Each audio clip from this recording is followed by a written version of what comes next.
Hi guys, welcome back to the Teacher's Surgery. It's your boy Des is Conscious. Welcome back, people. We got Hats back, we got Amber back, and just fresh off our interview, we got Justo, Northwest London, in the building. Let's get it, man. Yeah, I'm happy to have everyone here. How's everyone doing? It's a lovely day, sun is Yeah. shining. It's good to be back with my peoples. Hey, Hats, I know it's a particularly lovely day for you. We got some good news. We got a brand new assistant head teacher. We got a promotion. We got a promotion in the building, man. Very grateful. Thank you so much. Listen, Ed. I in the love that, teacher love surgery, we got people that know what they're talking about. We got proper teachers in the building. Love that. Thank All you. right. Today's episode, we got a meaty one. Yeah. There we go. And I think a lot of people are gonna learn from this one. And the question is, how can we steer kids away from being roadmen and fraudsters? Fraudsters. Yeah. 419ers, yeah? I'm just going to put it out. But anyone that doesn't know, 419 is, a terminology for a fraudster. For those that don't know, yeah. Shall I start? Why not? Ladies first. Yeah. Okay. No pressure. I think I would start off with what the definition is of a roadman. And for me, personally, I always think of somebody who is quite lonely. And when That's I the mean first thing that comes to your head, lonely. Yeah. Okay. They're surrounded by many people, but it doesn't mean that they are surrounded by the right people or a healthy environment around people that they can trust deeply. You know what I mean when I say trust? There's that, oh yeah, I trust you, but then to trust your life with someone as well is different. And I think as well, someone who hasn't had a lot of attention, the right attention, affection has been missing. And they're almost as if they're there, but they're invisible. And that goes for students in school and outside, so surrounded by parents. And I think you said to prevent them, right? To stop them from being roadmen. Yeah, how can we prevent them? I think the main thing for me is that teachers and parents need to pay attention. They need to pay attention because they're there, but things are happening and their eye is not on the ball. Justo, you ended up going on the roads. Yeah. What she has just said, think of a young Justo. Would that have worked? Would that have prevented you from going on the journey you went? No, I would basically say, with school, because school don't teach you, how to basically take care of yourself, how to pay your bills, how to basically job hunt, fill out application. Life skills. You know what I'm saying? And on top of that, teachers kind of like just push you away. They don't really want to know what's really going on. When they're interested in what's going on at home or what's happening with you and your parents and all that. When you're in school, teachers are literally the parent. You know what I mean? Because your mums and dad ain't really got you. Yeah. They've got you the majority of, you know what I mean? Your mum and dad are working or something like that. And then they'll teach you one thing. When you go home, your mum's teaching you another thing. So it's a clash. You know what I mean? It's a clash. And I think it's to take time to get to know that, to speak to the student and ask them what do you want to do? And just pick out certain things, what's wrong with you or anything like that. The reason why I think they go more onto the road, I don't think it's because of loneliness. I think it's because they just have a friend. And that friend is like their brother. They relate with each other. So it's social influence, like peer pressure? No. I have to disagree with that one. Ooh, okay. Because I understand what you're saying, that you don't think it's loneliness. You think that they just follow their friend. And to some extent, you are right. There are some like that. But how do they end up like that? Where are the parents? They're working. The cost of living has gone up, which means parents are working even more. Teachers are literally walking into school and clocking out. They're not really spending the time, and I do agree with you, they're not spending the time checking, can they read a book? Can they access the tools that are given to them? Can they use a laptop? Can they log into a computer? Can they do the basic things that they need to do in order to progress? So you don't think, if the teachers ain't doing none of that, and if they got a friend, who they're gonna relate more to? The friend, and right? that's what I'm saying. Like It's them. not. It's so not gonna just follow... about the friend. It's about the consistency of people who are around them that love them, that should be taking care of them. And that's your friend. Sometimes it's your friend that shows you the love. Because more the than anybody parents else. and the teachers aren't doing it enough. Do you know what? Think about it. How did we I get hear there? both of you. Okay. I really, really do. I come at it from a different angle though. Okay. So I come a twofold argument. The first argument is they need to see it to know it's real. So I was born and raised by a single parent in Hackney. I've told the story. On the ends. Yep. Yeah. I've lived in Pembrokeshire. Hey, what is the ends? The ends is I would call social housing, where there is pretty much low employment. Okay. I would say we have a lot of SMH young people that are then gathering to social, emotional, mental health children. School meals. Yes. Okay. So we're looking at a lot of young people that are being affected by societal issues. Yeah. And that might be familial or personal. Okay. In that case, I need to show them that it's possible. So I talk to my young people like, no. When you say you, are you as- talking about I'm a talking about me representation of as a teacher? As a teacher. You pay attention. I'm a form tutor, I'm a teacher, I'm an assistant head in charge of pastoral well-being behavior. So my whole remit is to try and make you well enough inside to focus in the lesson. That's my remit. My remit is not necessarily to give you the and curriculum. focus outside the lesson, right? Okay. You know, it goes And two also, ways. like when you speak to them, they're looking at you more like a father figure and all that. And that's what I'm trying to say. and If the take on teachers that don't one. pay attention to that, they're following their friends. And you have to take on that And one. that's what I said. You have to take on that one. But then the second part of the argument is you've got to differentiate for them what is a roadman. Because Mrs. Right, we are pretty much all roadmen when you grow on the road. Pretty much to a certain extent. And I'll say this to you that you can have the A-star student who's still chilling with the man them. And who's still talking the slang, wearing the hoodies, the low back, but he's an A-star student. Okay, so now the difference is then saying to them, all right, you see,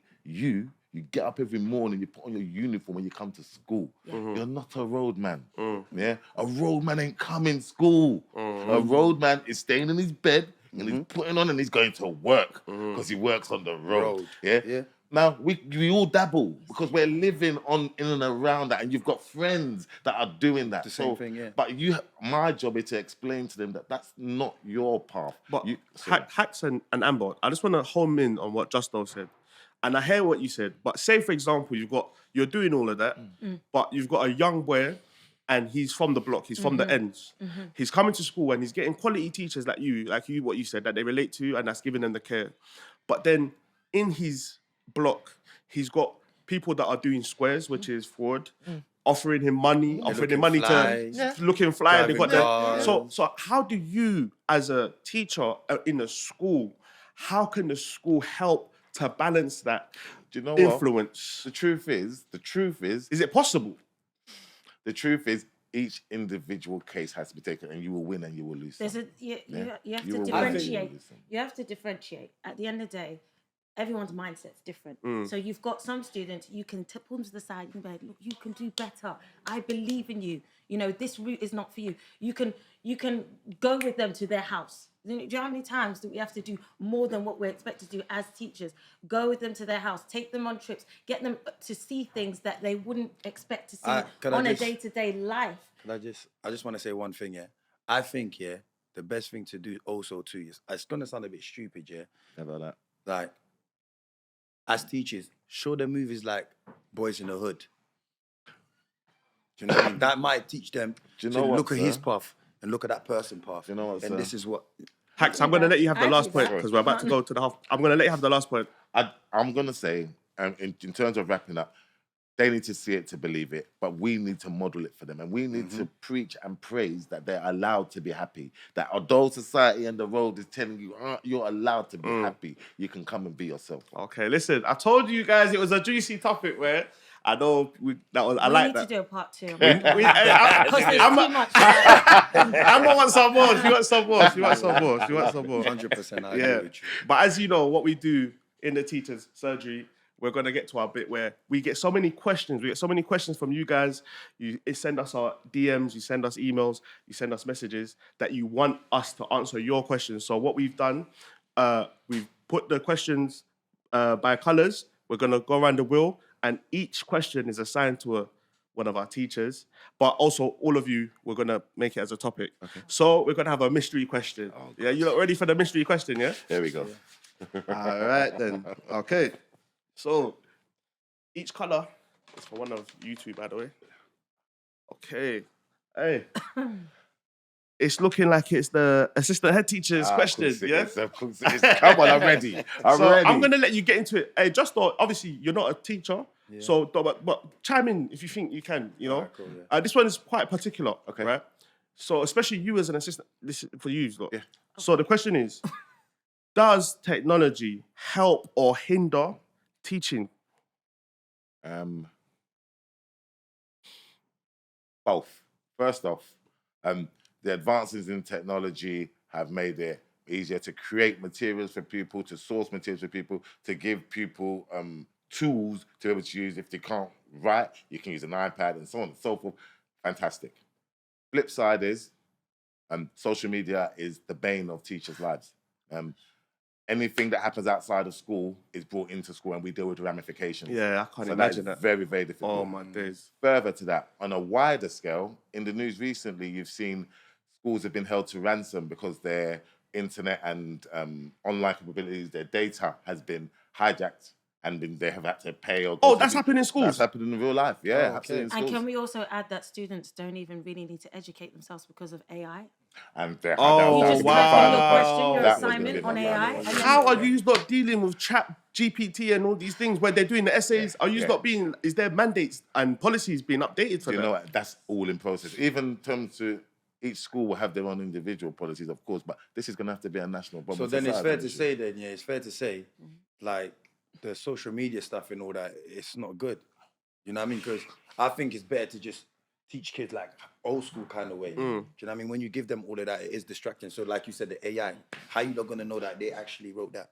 I like what he's saying because I think if you have to pick a side, that would be my side, that we should just remove the social media. But is that not a hindrance to the kids? The social media and the internet, but the technology in terms of the devices, in terms of convergence, because when a child can't do their homework, they might not have a laptop, so they can use their phone. I have so many students that do their assignments on their phones. So in that sense, we need the technology, but I think remove the internet. That's not really teaching them anything either. You know what I mean? Because that's literally just cheating. You're not really taking time out to really learn the thing. 100%. You know what I mean? And then is the teacher actually delivering the thing the right way? You know what I mean? We don't allow phones in our school. Okay. We take them away at the beginning of the day, precisely for that reason, and safeguarding as well, obviously. But precisely for that reason, it's just you're opening yourself up to so many issues. All right. So far, I feel that we're kind of demonizing technology. Give us examples of how it's really actually influenced positively. Is that from what's give us that? If we need to deliver a lesson, there's examples online for us to look at. If we're doing a lesson and the students are demotivated or just shattered, put it that way, we can use the interactive whiteboard. We can get them to come up and get involved, or we can get them to do some research and find out how to look at different ways of learning a different topic. So it helps you deliver a topic in a variety of ways. We have in our young school, it's a very specialised school I work in. Each young person has a laptop. They have an individual laptop. I don't think that's a good idea. So wait. All students have an individual laptop. And again, that can open up to issues. However, we have an IT guy on site. It's very, very How many filtered. IT guys have you got on site? Well, his name is one, but we don't have a lot of children. So think about this now. You got one IT guy. How many students you got in there? A few might be doing the lesson. A few might go in and just start watching something else. And when that IT teacher coming, flipping it on the other side. You can't. In our school, we have like a system where some kids are very smart. They know how to right. When hack it flags it up, You're then right. you bring them to the side and you have to follow precautions. You might not catch them. I'll tell you this. Real example, you're right.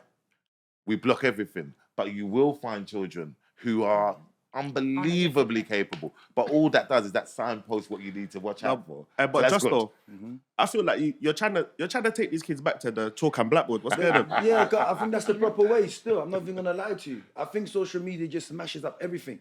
A lot of kids are not really educating themselves, and a lot of them don't really know anything, really, truly. You know what I'm saying? It's what they see, and they go on social media. Everything they see is on social media. And social media doesn't show you everything, only shows you a little percentage of it. Yeah. You see what I'm saying?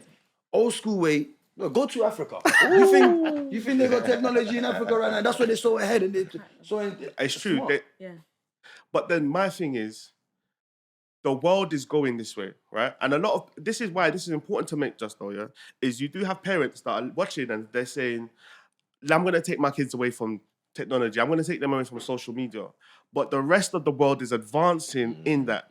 Now, what you've done without knowing is your child is behind socially and even technologically as well. That it could cause a hindrance, especially this new world, AI, I agree with you. things like that. This is where these students in 20, 30 years' time, this is where they're going to learn those skills to become the new professionals and I think socialites it's in the about future. moderation and disinterest. Monitoring the amount of times. I hear where you're coming from. I really, really do. Yeah. But you're right. You can't put the genie back in the bottle. Yeah, technology is here to stay. Yeah, it's here to stay. So the question now is how do we monitor and support our young people? Me, I have screen time.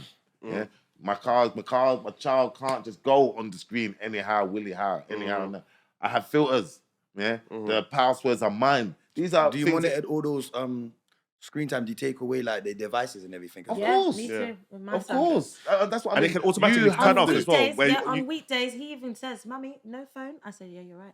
No, but can I ask then? You know, with the screen time, does it like say if you're not there, say you're away and you've got a teenage child at home, does the phone? You can do that. You can do it, but I don't need to. Okay. We've trained them again, though. It's about the culture you're putting in the house. So the culture in the house is because you we earn have screen children time. coming in the morning. How many times you see them in lesson? You're like, all right, you're about to do this today, and some of them are just falling asleep. Yeah. They've been on their phone. We've been all on night. TikTok, and they will even look at me yeah. Miss, that TikTok got me, and I'm just like, it's messing it up, but it's helping, but it's messing them up. You know what? I think, look, best way if they learn the old way and they also learn the new way with the social media, it helps. But because social media is winning so hard, like with the technology and everything, it's just like when we're talking about education and all that, it just makes them become even much more smarter by even learning these things. And it will be a new way of crime as well.